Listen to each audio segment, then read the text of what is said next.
কাজে বন্ধু যেন হয় আখিরাতের সাথী। বন্ধু হবে কিসের সাথী? বন্ধু হবে আখিরাতের সাথী, বন্ধু হবে জান্নাতের সাথী, বন্ধু হবে নেক কাজের সাথী। ঠিক আছে ইনশাআল্লাহ? নেক কাজের।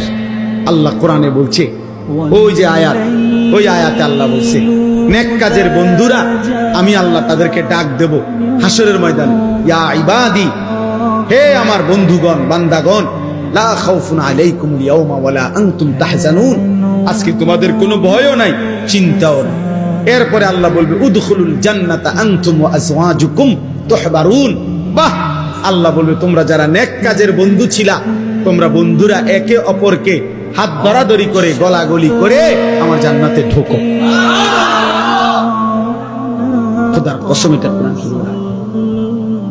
হ্যাঁ, এমনকি এই আয়াতের তাফসিরে আছে যে স্বামী স্ত্রী তারাও মূলত বন্ধু, যদি তারা একজন আরেকজনকে নেক কাজের সহযোগিতা করত। স্বামী স্ত্রীকে নামাজের জন্য উঠাইছে,